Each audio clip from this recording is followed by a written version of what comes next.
Ijtimoiy tarmoqlarda Real Sanjik niki bilan tanilgan bloger Sanjar Karimov qo'lga olinib, tergov hibsxonasiga joylashtirilgan. U o'ldirish yoki zo'rlik ishlatish bilan qo'rqitish, shuningdek, giyohvandlik vositalarini tayyorlash va saqlashda gumonlanmoqda.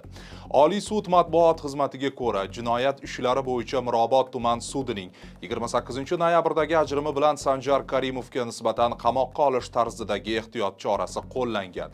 Unga jinoyat kodeksining 2 moddasi bilan jinoyat ishi qo'zg'atilgan. Ma'lum qilinishicha, 35 yoshli Sanjar Karimov o'ldirish yoki zo'rlik ishlatish bilan qo'rqitish hamda giyohvandlik vositalari, ularning analoglari yoki psixotrop moddalarni o'tkazish maqsadini ko'zlab, qonunga xilof ravishda tayyorlash, olish, saqlash va boshqa harakatlar qilish, shuningdek ularni qonunga xilof ravishda o'tkazishga suiqasd qilishda ayblanyapti.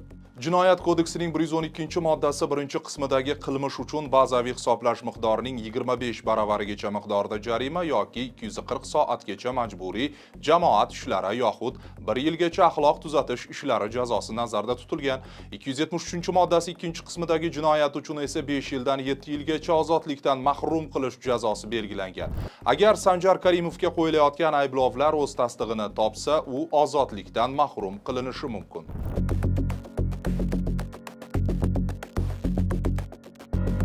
Sanjar Karimov avvalroq qochoq kuyov va aldangan kelin ishida ham ko'rinish bergandi. Toshkentda yashovchi Jamila Olimboyeva yigiti Shahzod Rismatovni firibgarlikda ayblagan. U Rismatov aldov yo'li bilan uyini Sanjar Karimovga rasmiylashtirib berib, evaziga Karimovdan qarzga pul olganini ma'lum qilgan. Shahzod to'yimizga 25 kun qolganda kayfiyatsiz yurdi. Sababini so'rasam, menda pul bilan muammo bo'layapti deb tushuntirdi. Keyin dadam Shahzodni uyga chaqirdi deya hikoya qilgan Jamila Olimboyeva. Uning so'zlariga ko'ra, otasi bo'lajak kuyov bilan o'tirib suhbatlashgan. Yigit to'yni vaqtincha to'xtatib turishni, boshqa chorasi yo'qligini aytgan. Bunga javoban kelinning otasi to'y uchun hamma hozirliklar ko'rib qo'yilganini, sarf-xarajatlar bo'lganini, to'xtatib bo'lmasligini bildirgan. Keyin Shahzod Rismatov pul bilan muammosi borligini aytib, uylarni 12 kunga garovga qo'yib turishga ruxsat so'ragan. Jamilaning ota-onasi bunga rozilik bildirgan. Jamila Olimboyevaga ko'ra, bu voqeadan 1-2 kun o'tib, ota-onasi Shahzod va uning bir o'rtog'i notariusga borishgan. U yerga keyin Sanjar Karimov ham kelgan. Olimboyeva va ota-onasi notariusda imzo qo'yayotgan hujjatlari garov emas, oldi-sotdi shartnomasi ekanini ko'rishgan.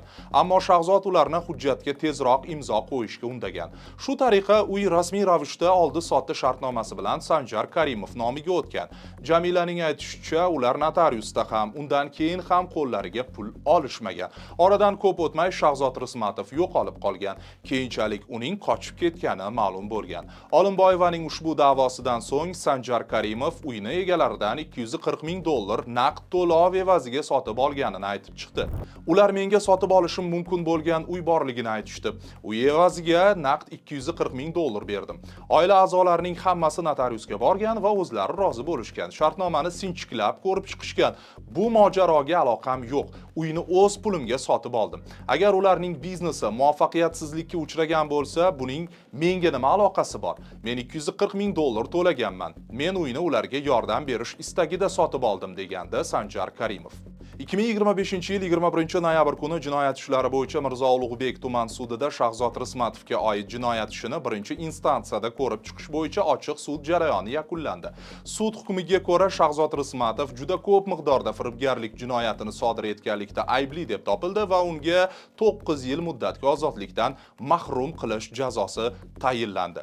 Ishni ko'rgan sudya alohida ajrim chiqarib, Sanjar Karimovning bu firibgarlik ishidagi ishtirokini tekshirish va xatti-harakatining qonuniyligiga baho berish uchun Mirzo Ulug'bek tuman prokuraturasiga xabarnoma yuborgandi.